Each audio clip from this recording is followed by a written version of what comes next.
Let's talk about property market cycles. Now, before we get into it, my name is Thomas O'Regan. Over the last 3.5 years, me and my wife have built a $4 million property portfolio. And to start off with building that $4 million property portfolio, we saved up a grand total of $45,000. And today, 3.5 years later, we've turned into $4 million and growing. Now, I wanted to explain something that has been critical in my success as a property investor, and that is understanding property market cycles.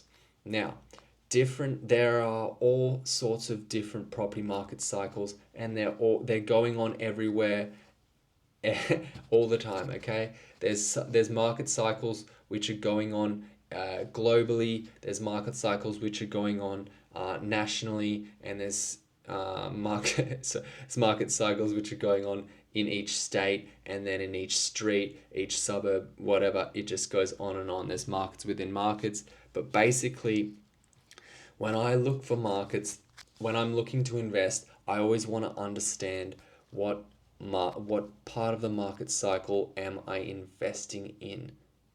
What part of the market cycle am I at, or where is this property at when I'm investing in it? Now, ideally, I always want to be investing at the start of a market cycle.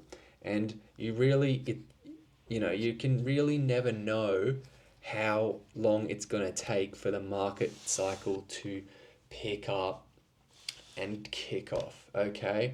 But as long as I'm buying the properties at the start of the market cycle, I'm pretty happy because I know it's got a lot of upside from there. Now, market cycles, there's some really long market cycles. They go like a 20-year market cycle, but typically most market cycles are every 10 years. Now, I'll just highlight some market cycles that I've been part of. One has been the Perth market cycle. Now, I wasn't part of the whole thing, but I know the entire market cycle that it's been through over the last 20 years. And basically, that started in 2006. In 2006, in Perth, a mining boom started. Okay, the economy in Perth really started picking up. People started making a lot of money. They had extra cash to spend, and where'd that money go?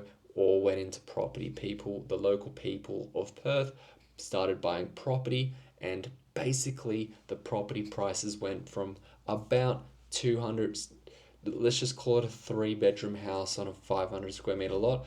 The properties like that, close to the CBD, went from about $200,000 all the way up to about $500,000.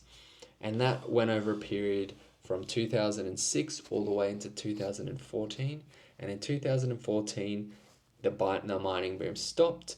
I guess everyone lost their jobs. The mining boom stopped. That's all I can say about that. And the property prices that had all been overinflated, they dropped. They popped. The property market there popped like a balloon. And what that means is the prices just went down, down, down. That's not really like a balloon, but the property prices went from $500,000 all the way back down to $200,000. Now, I saw this I saw this all through the data, through when I was looking into the market, when I started looking at these properties. The reason I started looking at this property market was because I felt like it was very affordable. Okay, I'm always looking for properties that are affordable, at the lower end of the price point for similar stuff in Australia, in capital cities. I'm always looking for stuff like that. And that was why I started looking at the market, and then it took me to see everything that happened back there. And I said, well, gosh, it's not 2006 anymore. Building and inflate A lot of inflation has happened. These prices where they are far, far below similar properties in any other capital city in Australia. I think there's a lot of value here. I didn't know it was the bottom of the market, but I thought there's a lot of value here. Like there's a long way for these properties to go up. and I was at the start of the market cycle, and I started buying all these properties. And the good thing is about if you get in before the market cycle starts to pick up, you can actually get an even better deal. And what I mean by this is there is no people at the bottom of the market cycle. There is no one looking to buy. No one, people don't like buying when there's uncertainty.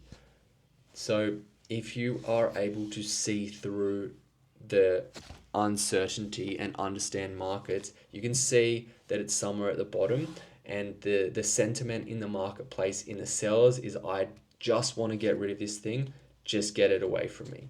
So you go in there and maybe the market's at $200,000, for example, but you can actually get even more discounted properties because you are competing with nobody, and there is despair in the seller's minds. And maybe this property where the market is actually like 200, you might be able to even get it for 150. So you're getting a further discount, right? And then when the market picks up again and it doesn't go from 150, you've just quite literally just bought the property far below market value, and you've taken advantage of a market cycle. And then what happens when the market kicks off? The property price goes from not 150 because you bought it below market, right? It goes from 200 and it picks right back up. So effectively, the properties that I was buying for anywhere from 150 to $200,000 went through their market cycle, and they ended up 2 years later being worth double, sometimes even close to triple of what I paid for them. That's why it's really important to understand market cycles, and different states, the cycles in different states are all different. For example, the Perth market cycle is very volatile. Victorian market cycle is long and flat, and it goes slowly down, slowly flat, and that's what it does. The Sydney market cycle, generally, this is just historically, it generally goes up and then it flats and then it goes up. There's no such in Sydney. The property prices don't really go backwards. So it's not like Perth where it's highly volatile. The property prices don't really go backwards. That's why people like investing in Sydney, because they're like, this is a great investment. They don't need to understand market cycles. All they need to understand is property prices in Sydney always go up. That's why people like investing there. But the disadvantages of investing in a stable market is everyone knows it's stable, so you take a hit on cash flow. And that's one of the critical things for me in growing a large property portfolio. All my properties are cash flow positive. Each time I buy a property, I'm increasing my cash flow, I'm increasing my wealth. But if you were to buy in a stable market, which everyone perceives as a great investment, then you're just having to cop it when it comes to cash flow. You're buying an investment that's got capital growth potential, but you're paying for it might be $10,000 or $15,000 negative cash flow, and you're paying that price each year for the benefit of being in a marketplace which never goes backwards. But if you understand market cycles, that sort of stuff doesn't matter. So educating yourself in property investing is very important. See you guys next time. Bye.